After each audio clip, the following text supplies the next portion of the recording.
चलिए, यदि आप हमारे चैनल पर नए हैं तो हमारे चैनल को सब्सक्राइब करें, वीडियो को लाइक करें, वीडियो को शेयर करें। आज हम बायोलॉजी के टॉप 10 क्वेश्चन पढ़ने जा रहे हैं। यह क्वेश्चन हम आपको लिख कर दिखा रहे थे, लेकिन कुछ वजह से माइक में आपका आवाज़ नहीं आ पाया। इसकी वजह से जितना हम लिख दिए उतना आपको बता देते हैं। फिर जो आपको नहीं लिखे उसको हम समझा देते हैं, ठीक है? सबसे पहले इसमें है कायिका जनन किसे कहते हैं? कहेंगे पौधशाला में नया पौधा बनाने की प्रक्रिया को हम क्या कहते हैं? कायिका जनन कहते हैं। क्या कहेंगे कि पौधशाला में नया पौधा बनाने की प्रक्रिया को हम क्या कहते हैं? कायिका जनन कहते हैं। कायिका जनन किस-किस विधि का पौधों में किस विधि से होता है? कहेंगे तने द्वारा हो सकता है, पत्तियों द्वारा हो सकता है, कलियाँ द्वारा हो सकता है, जड़ें द्वारा हो सकता है, फूलों द्वारा हो सकता है, ठीक है? इतना विधि द्वारा हम क्या करा सकते हैं? आपका कायिका जनन करा सकते हैं, ठीक है? कोई भी 2 पौधा लेंगे उसके बीच में जो आप क्या करेंगे मिलाकर एक नया पौधा बना देते हैं, उसे हम क्या कहते हैं? कायिका जनन कहते हैं, ठीक है? कायिका जनन का मुख्य रूप से 2 प्रकार होता है। एक होता है आपका कॉलम विधि, एक होता है आपका दाब विधि। कॉलम विधि में क्या होता है? 2 प्रकार का पौधा लेंगे, ठीक है? दोनों को क्या करेंगे? एक को क्या करेंगे? एक पौधा आपका क्या हो जमीन में धँसा हो, ठीक है? दूसरा पौधा मतलब दूसरा पौधा को हम क्या करें? उसकी टहनी को उसमें से काट लें और इसको क्या करें? अच्छी तरह से बाँध कर इसमें क्या करें? पीली मिट्टी का लेप लगाकर पन्नी से कब बाकायदे से बाँधें। इस प्रकार बाँधें कि जो इसमें जो नया वाला पौधा है टहनी काट के लाए हैं, उसमें हवा ना प्रवेश करे, ठीक है? तो कुछ समय बाद आप देखेंगे कि जो नया पौधा हमने जेटा है, उसमें आपका क्या होगा, हरा वाला पौधा के मतलब नीला वाले पौधे का पत्तियाँ निकलना चालू हो जाएगी, ठीक है? तो इस प्रकार की विधि को हम क्या कहते हैं? कालम विधि। अब दाब विधि क्या कहते हैं? अभी हम आपको लिख कर भी बताएँगे कि कैसे-कैसे होता है, ठीक है? दाब विधि में क्या होता है? जैसे क्या करेंगे, बरगद-उरगद का पेड़ देखते हैं, उसकी एक पेड़ हो, उसकी क्या करेंगे, टहनी को झुकाकर और मिट्टी में धार देते हैं। कुछ समय बाद हम क्या करते हैं, जो बाग झुकाए होते हैं मिट्टी में, उसको क्या करेंगे कि तना को क्या करेंगे, हम काट देंगे। तो आप देखेंगे कि मिट्टी के जड़ से मिट्टी में वो आपका क्या बना देगा, जड़ बना देगा और इसको यहाँ से मान लीजिए आपका यह पेड़ है, यहाँ से हम क्या किए, यहाँ से क्या करेंगे, काट देंगे, यहाँ से हम क्या करेंगे, काट देंगे। जो आपका यह भाग होगा, यह भाग आपका क्या होगा, लगेगा फलने, ठीक है? यानी बढ़ने भी लगेगा और कुछ समय बाद यह फल फल भी लगेगा देने, ठीक है? तो इस विधि को हम क्या कहते हैं, दाब विधि कहते हैं, ठीक है? तो चलिए हम दाब विधि को समझते हैं, ठीक है? पहले हम समझते हैं कॉलम विधि किसे कहते हैं, ठीक है? कहेंगे इस विधि में सर्वप्रथम 2 पौधों को के इस विधि में सर्वप्रथम 2 पौधों को चुना जाता है, चुना जाता है, ठीक? इसमें से एक पौधे का तने को इसमें से एक पौधे का एक पौधा के तना को काट लेते हैं, परंतु परंतु दूसरे दूसरे पौधे को तना में ले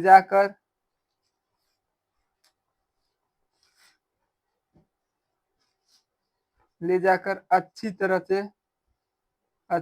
से बांध अच्छी तरह से काट कर बांध देते हैं। देखिए बांधते लिखेंगे, बांधते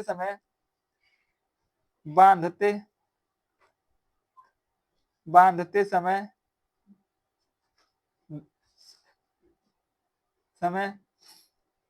उनको उन पर लिखेंगे, उन पर लाल मिट्टी का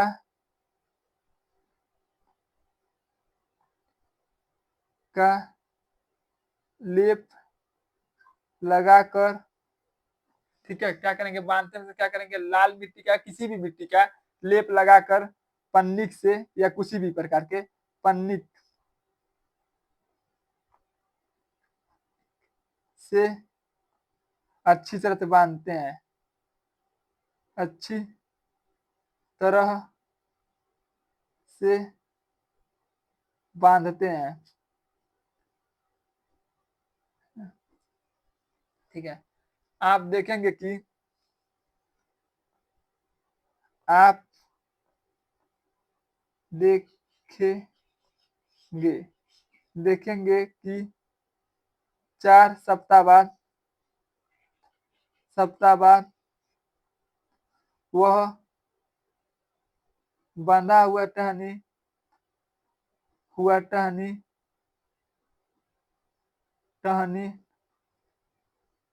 हरा होने लगेगा। हरा होने लगेगा या पत्तियां निकलने लगी, ठीक है। हरा होने लगेगा।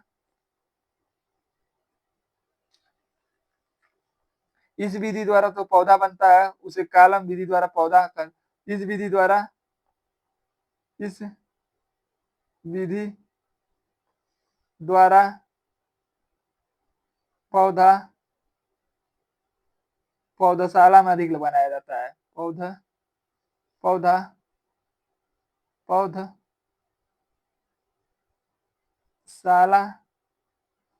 में बनाया जाता है। ठीक, क्या करें, देखिए इसको हमने आपको समझा भी दिया था कि क्या करेंगे, 2 गो पौधा लेंगे, एक पौधा को क्या करेंगे छील कर, दूसरे वाले पौधे को क्या करेंगे टानी के लाकर इसमें बांध देंगे और इसमें क्या करेंगे काली मिट्टी या किसी भी प्रकार का लाल मिट्टी कोनो मिट्टी लगाकर क्या करेंगे बाकायदे से बांध कर उस पर क्या करेंगे पन्नी से क्या करेंगे लपेट देंगे। आप कुछ समय बाद देखेंगे जो पौधा आप काट कर बांधे टहनी आपका धीरे धीरे हरा होने लगेगा, ठीक है। तो इस विधि को हम क्या कहते हैं कालम विधि कहते हैं, ठीक है। कालम मैंने क्या होता है 2 कालमों को आपस में जोड़कर एक नया पौधा बना दें, इसे क्या कहते हैं हम कालम विधि कहते हैं, ठीक है। अब आगे हम पढ़ेंगे दाब विधि और इस विधि का सबसे ज्यादा उपयोग कहाँ किया जाता है, कहेंगे पौधशालों में करते हैं, ठीक है। अगला पढ़ते हैं हम दाब विधि।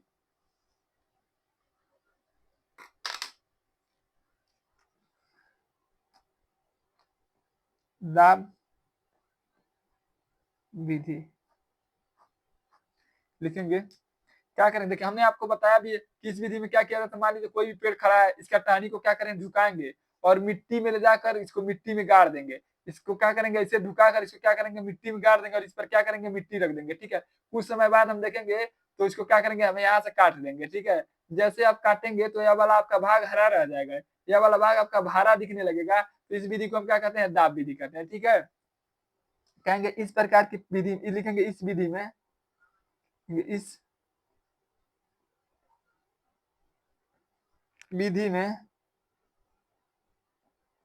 इस विधि में एक पौधा का तना को झुकाकर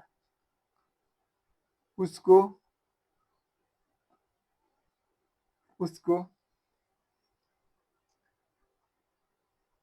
मिट्टी में दबा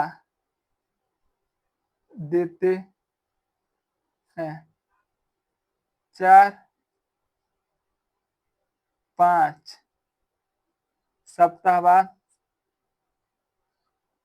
बाद उसके दबाया गया हुआ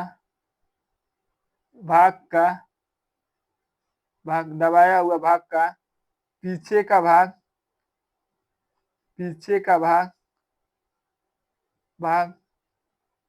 काट देते हैं, ठीक। क्या करेंगे इसमें क्या करते हैं सबसे पहले क्या करेंगे पौधा को झुकाएंगे और पीछे का भाग काट देते हैं। इस विधि को क्या कहते हैं हम दाब विधि कहते हैं, ठीक है। इस विधि को क्या कहते हैं दाब विधि कहते हैं। इस विधि को क्या कहते हैं हम दाब विधि कहते हैं, ठीक है। तो चलिए हम आपका अगला परिभाषा पढ़ते हैं जो यूपी बोर्ड के पेपर में बहुत IMP है, ठीक है। यदि आपको इसमें कहीं पर भी कोई डाउट हो तो आप कमेंट करिएगा, पूछिएगा सर हमको यहाँ पर नहीं समझ आया, ठीक है। कायिका जनन किसे कहते हैं, कहेंगे कहेंगे पौधशाला में नए पौधे बनाने की प्रक्रिया को हम क्या कहते हैं कायिका जनन कहते हैं। कायिका जनन आपका किस किससे हो सकता है, कहेंगे तना से हो सकता है, पत्तियों से हो सकता है, कलिकाएं द्वारा हो सकता है, जड़े द्वारा हो सकता है, ठीक है। कायिका जनन कितने प्रकार का होता है, कहेंगे 2 प्रकार का होता है। पहला का नाम आपका कालम विधि, दूसरा का नाम आपका दाब विधि। कालम विधि में क्या कहते हैं, इसमें सर्वप्रथम क्या करेंगे सबसे पहले हम क्या करेंगे आपका 2 पौधा चुनेंगे, दोनों पौधे में क्या करेंगे एक पौधे का क्या करेंगे हम तना को काटेंगे और दूसरे पौधे का क्या करेंगे तना में लाकर हम जोड़ देंगे, दूसरे पौधे में लाकर उसको जोड़ देंगे। और एक क्या इस बात का हमें ध्यान रखना होता है कि उसको जो पौधा आपका है उसको क्या करें अच्छी तरह से क्या करें बांधे, ठीक है। मिट्टी लगाकर उसको क्या करें पन्नी से अच्छी तरह से बांध देते हैं। जो 4-5 सप्ताह बाद आप देखेंगे तो जो भाग हम काट कर दाढ़ी को लाकर उसमें बांधे हैं, वो कटा हुआ दाढ़ी भी आपका क्या होने लगेगा, हरा दिखने लगेगा। उसमें छोटे-छोटे पत्तियाँ का नोकीले नोकीले निकलने निकलने लगेंगी, ठीक है? इसे हम क्या कहते हैं दाब विधि, कालम विधि।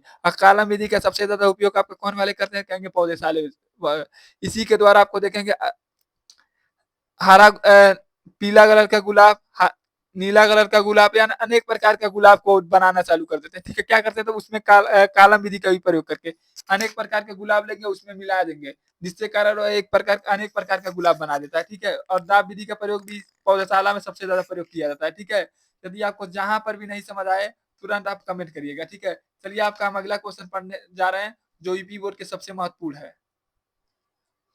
अगला क्वेश्चन आपका परिवार नियोजन से आप क्या समझते हैं? आप परिवार नियोजन पे टिप्पणी लिखिए। ठीक है, यह क्वेश्चन आपका अत्यधिक महत्वपूर्ण क्वेश्चन आप देखेंगे थंबनेल पे, तो यह क्वेश्चन आपका यूपी बोर्ड के पेपर में कई बार पूछा हुआ है। 17, 19, 20, 22, 23, 24 में पूछा हुआ क्वेश्चन है। ठीक है, तो देखिए परिवार नियोजन किसे कहते हैं? तो कहेंगे परिवार कल्याण हेतु बच्चों की संख्या सीमित रखना, ये आपका क्या कहलाता है? परिवार नियोजन कहलाता है। कहेंगे यदि बच्चों की संख्या आप सीमित रखेंगे, इस प्रक्रिया को क्या कहते हैं हम? परिवार नियोजन करते हैं। परिवार नियोजन का मुख्य उद्देश्य यही होता है कि आप कम बच्चे पैदा करें। ठीक है, इससे आप इसी को आप क्या कहते हैं? परिवार नियोजन करते हैं। कहेंगे परिवार कल्याण हेतु बच्चों की संख्या सीमित रखना, ये आपका क्या कहलाता है? परिवार नियोजन कहलाता है। यदि बच्चों की संख्या आपका सीमित रहती है तो उसका क्या होता है? आपका जो परिवार होगा वो अच्छा होगा और सुखी होगा। ठीक है, और इससे इसके कारण आपका रहन सहन शिक्षा भी आपका क्या होगा उसमें उचित होगा। ठीक है, बच्चों को आप अच्छी अच्छी कपड़े और अच्छे अच्छे वस्तुओं को खिला पाएंगे। ठीक है, यदि आपका परिवार बहुत बड़ा होगा तो आप क्या करेंगे? बच्चों की अच्छी परवरिश नहीं कर पाएंगे, अच्छा शिक्षा नहीं दिलवा पाएंगे, अच्छा उसको रहन सहन नहीं सिखा पाएंगे। ठीक है, इसीलिए आपको हम निवेदन है। ठीक है, परिवार नियोजन क्या कहलाता है? इसीलिए आपको गाँव में आंगनबाड़ियों को थ्रू से आपका क्या किया जाता है? परिवार नियोजन के लिए आपको गाँव में घूम घूम कर औरतों को क्या किया जा रहा है? प्रेरित किया जा रहा है। ठीक है, कि आप परिवार नियोजन को अपनाएं। ठीक है, तो परिवार नियोजन किसे कहते हैं? तो हमारे प्रधानमंत्री द्वारा भी चलाया गया है परिवार नियोजन। ठीक है, उसको भी आपको क्या जाएंगे आप प्राइमरी उमरी स्कूल पे तो लगा दिया गया है, सेम पटरा पे क्या ऊपर लगा दिया गया है। ठीक है, तो परिवार नियोजन किसे कहते हैं? कहेंगे परिवार कल्याण हेतु बच्चों की संख्या सीमित रखना, ये आपका क्या कहलाता है? परिवार नियोजन कहलाता है। यदि परिवार का में बच्चों की संख्या सीमित हो तो वह परिवार अत्यधिक सुखी होता है और बच्चों का रहन सहन और शिक्षा भी आपका क्या होता है? अच्छा होता है। ठीक है, यदि आपको इसमें कहीं पर भी कोई डाउट हो तो आप कमेंट करिएगा। चलिए अगला क्वेश्चन हम पढ़ते हैं लिंग गुणसूत्र। ठीक है, कहेंगे मनुष्य की कायिका जनन में 46 गुणसूत्र होते हैं। ठीक है, जिसमें 46 गुणसूत्र में आपका क्या होता है? 22 जोड़ा, यानी 44 गुणसूत्र आपका क्या होता है? एक जैसा होता है, जिसे ऑटोसोम कहते हैं। ठीक है, इसे क्या कहते हैं हम? ऑटोसोम कहते हैं। तथा एक गुणसूत्र को क्या कहते हैं हम? जो आपका एक जोड़ा गुणसूत्र होता है उसे क्या कहते हैं? हम लिंग गुणसूत्र कहते हैं। ठीक है, कह रहा है कि पुरुष और स्त्रियों में आपका गुणसूत्र क्या होता है? अलग अलग होता है। हम जानते हैं पुरुष में क्या होता है? एक्स एक्स, स्त्री में क्या होता है? आपका एक्स एक्स, पुरुष में क्या होता है? X Y. ठीक है, देखिए जिसमें एक बड़ा गुणसूत्र होता है और एक आपका क्या होता है? छोटा गुणसूत्र होता है। ठीक है, बड़ा गुणसूत्र को क्या कहते हैं? एक्स, छोटे गुणसूत्र को क्या कहते हैं? वाई। ठीक है, स्त्री में दोनों गुणसूत्र आपका क्या होता है? समजाति होता है, यानी यक्स यक्स होता है। ठीक है, जबकि पुरुष में आपका क्या होता है? भिन्न भिन्न होता है, यानी यक्स और वाई होता है। यानी आपको हमने बताया कि कि मनुष्यों में कायिका जनन में कुल कितने गुणसूत्र होते हैं? कहेंगे 46। इसमें आपका क्या होता है? 22 जोड़ा, यानी 44 गुणसूत्र आपका क्या होता है? समान होता है, जिसे हम क्या कहते हैं? ऑटोसोम कहते हैं। ठीक है, और एक गुणसूत्र आपका क्या होता है? भिन्न भिन्न होता है। ठीक है, एक गुणसूत्र आपका क्या होता है? भिन्न होता है। ठीक है, जिसमें एक गुणसूत्र आपका क्या होता है? बड़ा, और एक गुणसूत्र आपका क्या होता है? छोटा। देखिए स्त्री में गुणसूत्र आपका अलग होगा, पुरुष में गुणसूत्र आपका अलग होगा। स्त्री में क्या होता है? कहेंगे यक्स यक्स होता है। ठीक है, स्त्री में क्या होता है? आपका यक्स यक्स होता है, पुरुष में क्या होता है? आपका यक्स वाई होता है। ठीक है, देखिए यहाँ तक तो हमने समझ लिया। आपको करा कि जो इस प्रकार है। ठीक है, जो आपका इस प्रकार है। पहला आपका है पुरुष की पुरुष की जनन कोशिका में 22 जोड़ा समजाति होते हैं, जिसको हम एक्स एक्स कहते हैं, तथा एक आपका भिन्न होता है जिसको हम एक्स वाई कहते हैं। यानी पुरुष में तो होता है कोशिका में आपका 22 जोड़ा तो होता है, गुणसूत्र क्या होता है? समजाति होना, यानी एक्स एक्स होता है। और एक आपका जोड़ा तो गुणसूत्र है जिसे हम एक्स एक्स होता है, उसे हम क्या कहते हैं? ऑटोसोम कहते हैं। ठीक है, इसे क्या कहते हैं? हम ऑटोसोम कहते हैं। जो आपका एक्स एक्स वाई होता है यही आपका क्या होता है? गुणसूत्र होता है। ठीक है, तो देखिए पुरुष का गुणसूत्र है, आपका स्त्री का गुणसूत्र है। देखिए जब एक्स एक्स मिलेगा तो आपका क्या बनेगा? लड़का होता है, ठीक है? जब एक्स, वाई मिलता है तो आपका क्या होती है? लड़की होती है, ठीक है? इसी हम क्या कहते हैं? गुणसूत्र कहते हैं। गुणसूत्र का सबसे बड़ा योगदान होता है लड़का और लड़की में, ठीक है? यदि आपका एक्स एक्स गुणसूत्र यदि जो आपका महिला होती है उसका एक्स गुणसूत्र और पुरुष का भी एक्स यानी एक्स गुणसूत्र आपका आपस में क्रिया करेगा। देखिए, मान लीजिए महिला पुरुष है, इसका एक्स गुणसूत्र है, महिला का या आपका एक्स गुणसूत्र है, तो आपका क्या बना देगा? लड़का बना देगा। यानी पुरुष का एक वाई गुणसूत्र आया, महिला के एक्स गुणसूत्र आया, तो ये आपका क्या बना देगा? लड़की बना देगा, ठीक है? यदि आपको इसमें कहीं पर भी समझने में कोई दिक्कत हुआ हो, तो आप कमेंट करिएगा और आप बताइएगा आपको हमारा वीडियो कैसा लगा।